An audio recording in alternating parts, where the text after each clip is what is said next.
Okay, these notes are on absolute value inequalities, special cases. So it says, remember when solving absolute value equations, the answer would be no solution if after the absolute value was isolated, there was a negative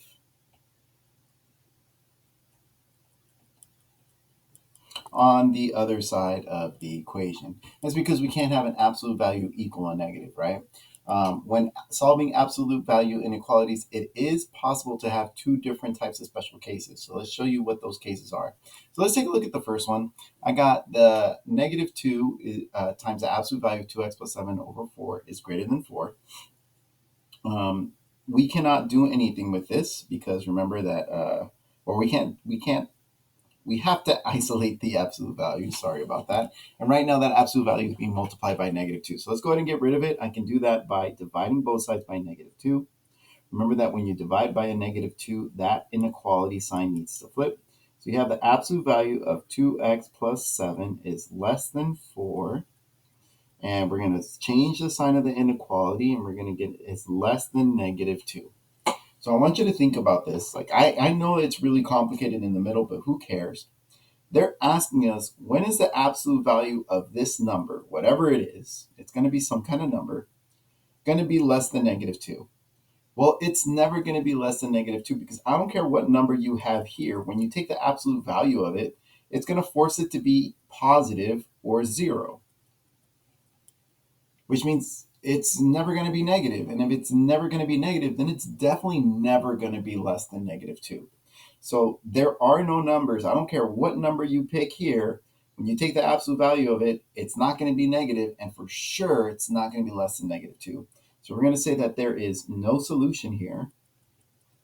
And if I were to write that as, I would just literally write like an empty set, right? Like it's not going to happen, okay? All right, let's take a look at the next one. Example, I have the absolute value of 9 minus 13x plus 19 is greater than or equal to 3.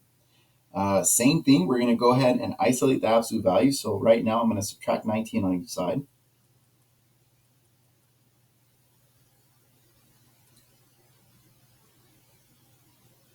These are going to cancel, and I have 9 absolute value of 9 minus 13x is greater than or equal to negative 16. Now I know this looks almost exact same thing as the last one, but there's one big difference. And that big difference is the direction of the inequality sign.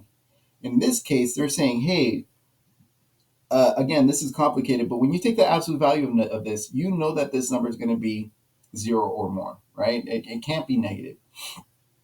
So you take the absolute value, you're going to get a number that's not negative. And is that number going to be greater than or equal to 0? Absolutely. I don't care what number you pick here.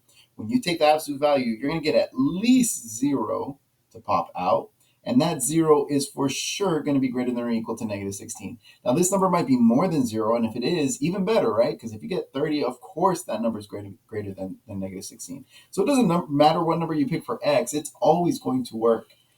So you're going to make this work all the time. You're going to say all real numbers work. Remember, there's a couple of ways you could do that. You can either write all real numbers, or you can write that with a double R. And if it's every single real number, if you're going to write that in interval notation, that would be every single number in this world, which starts at negative infinity all the way to positive infinity on a graph, right? Okay, so the biggest thing that you want to notice is case 1 is going to be when your absolute value is less than a negative. That can't happen. It's impossible for your absolute value to be less than a negative number. And then case number 2 is going to be when your absolute value is greater than a negative. So you know what? We should really write that right here. Case 1, absolute value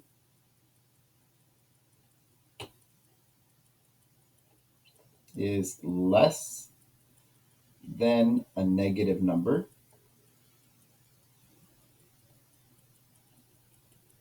What does this mean? That means there is no solution. Case number 2, your absolute value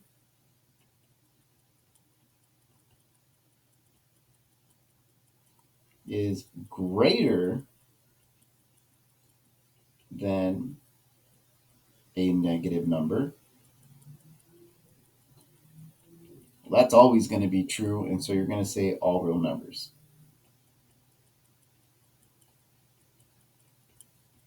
So there's your two cases that we should be worried about.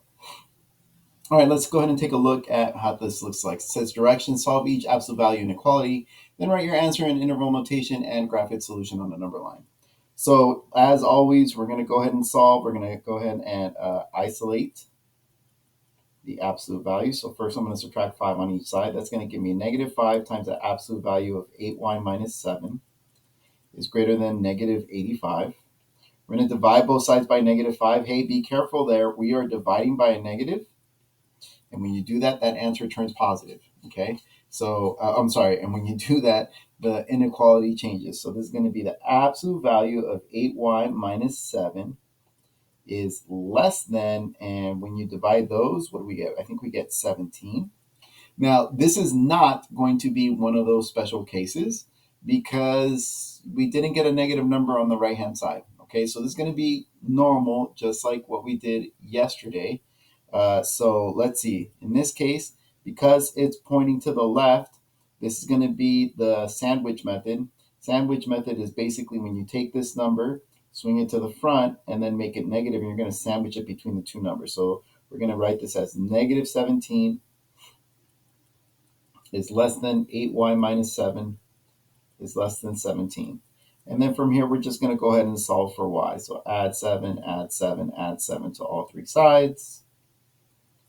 I'm going to get negative 10 is less than 8y is less than 24. Divide everything by 8. These are going to cancel. That gives me, remember, we should simplify that. That's going to be negative 5 over 4 is less than y is less than 3. I'm not going to graph it super perfect. I'm just going to pretend like, hey, negative 5 over 4 is right over here, and 3 is over here. And again, guys, I'm just doing that for the interest of time. Because you're sandwiching your answers, your numbers are going to be in the middle. And when you write this in interval notation, you're going to say my one set started at negative 5 over 4. It ended at 3, and because those numbers are not filled in, we're going to put those in parentheses. So not a special case there. That's okay. Sometimes that happens, and actually most of the time that's going to happen. So we'll see when we end up with a special case. Let's try the next one. We're going to go ahead and divide both sides by negative 5. Remember, when you do that, these cancel, and you get two absolute value of 2a minus 8. But because I divided by a negative, this sign needs to switch. That gives me a positive 8. Just like last time, we're going to go ahead and swing that over, use the sandwich method. I'm going to put the negative 8 in the front. Less than or equal to 2a minus 8, less than or equal to 8. We're going to solve by adding 8 to everything. So we're trying to isolate that a. Divide everything by 2.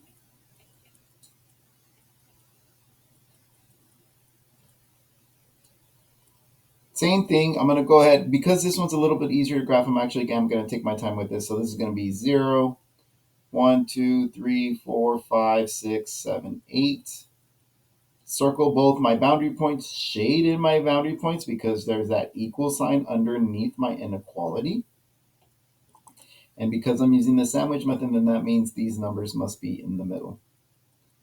So there is my graph to my inequality that I have there. And then as far as my singular set, I'm just going to go ahead and write that my set started at 0, it ended at 8. Because the number is shaded, I'm going to use brackets on both of those ends. All right, I think we finally get to do something interesting here. Let's go ahead and divide both sides by 8 because, again, we need to isolate first. This is going to be the absolute value of 10 plus 10x is less than negative 10. And the absolute value is isolated, and I got a negative. So this is going to be a special case. What does this tell me about this? Well, I know this for sure is going to be at least 0. And is it going to be possible for this 0 or more to be less than negative 10? That's going to be impossible. That's going to be the first case where you have the absolute value less than a negative number. There's no way that an absolute value can be less than a negative number, so we're going to write no solution. On a graph, I would leave it empty. On interval notation, I would just put a line through it like this, and you wouldn't graph anything. All right, and let's take a look at the next one. I got 1 minus 2. Let's go ahead and subtract the 1. These cancel. I get negative 2 times the absolute value of 6r plus 8 is less than or equal to 68. We're going to divide both sides by negative 2. There I go, dividing by a negative again. I need to switch that sign. Absolute value of 6r plus 8. The sign needs to switch because I divided by a negative, and my answer is going to be negative 34.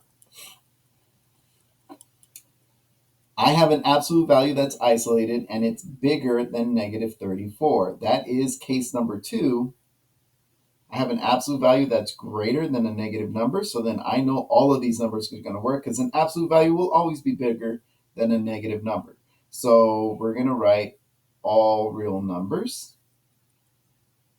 That means every single number is going to work. So when I graph it, again, just in the interest of time, I'm just going to put negative 10, 0, 10, 20. And I'm just going to go ahead and shade everything because every single number is going to work. Where does my set start? Well, my set started at negative infinity. Where did my set end? It ended at positive infinity. And remember that with infinities, you always put parentheses around them. Again, I know I'm going fast. It's just I don't want this to be a super long video, so I'm trying to jam through these questions. And to try to make this a little bit easier, I think I'm only going to do the next 4, and we're going to stop right there, okay? Yeah, that's going to be way too many problems for us to do. So we're just going to do 4 more problems, and then that'll end the video. Let's see, isolate the variable. So we're going to go ahead and divide both sides by negative 4. These are going to cancel. I'm dividing by a negative again, so again, I have to change that inequality. That's less than 3. Hey, I have the absolute value less than a regular number.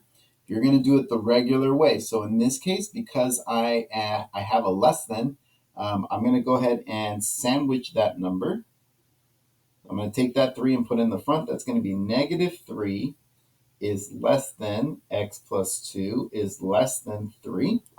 We're going to solve for x, so I'm going to subtract 2 on all sides. I get negative 5 is less than x is less than 1. Because those are easy numbers, we'll go ahead and take the time to do this. Negative 5, negative 4, negative 3, negative 2, negative 1, 0, 1, 2, 3.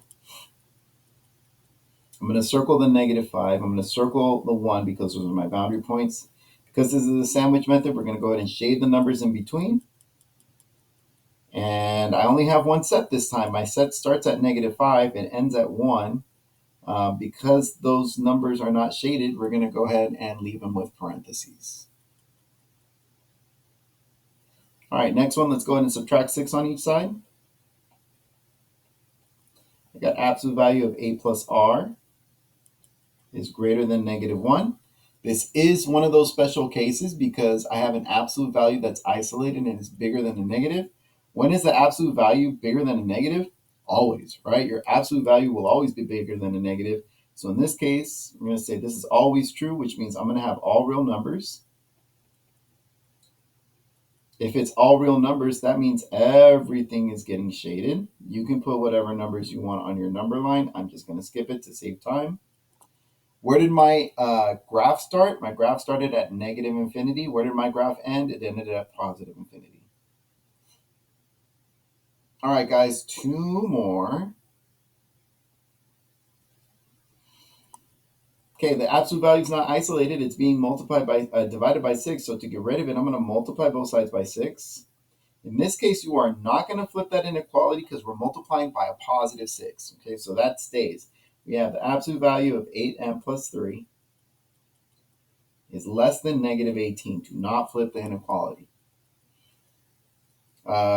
The absolute value is isolated, and I have it less than a negative. When is this absolute value less than a negative number? That's never true. There's no way you can make an absolute value smaller than a negative number. So we're going to say this never works, therefore no solution. If there is no solution, then there is no graph. And if there is no graph, I'm going to say interval notation. We're just going to write the empty set. Like, it does not work. Okay, and this is going to be the last one. We're going to go ahead and multiply both sides by 5 to get rid of that divided by 5. These are going to cancel. I get the absolute value of 5n minus 6 is greater than negative 5.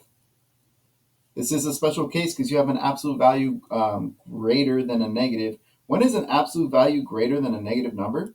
Always, right? That's always going to work. So this is always true, which means every single number is going to work.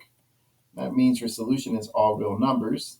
If your solution is all real numbers, then you go ahead and put your numbers on your number line, and essentially you're going to get all the numbers right here. Every single number is going to work. And if every single number is going to work, then that means your set started at negative infinity and it ended at positive infinity. As far as the next ones, yeah, I think you should be pretty good with the next ones. I don't see anything tricky, other than there might be fractions, but you know how to deal with fractions. All right, guys, that's all the notes for today. Hopefully that helped. And as always, if you have any questions, please feel free to ask.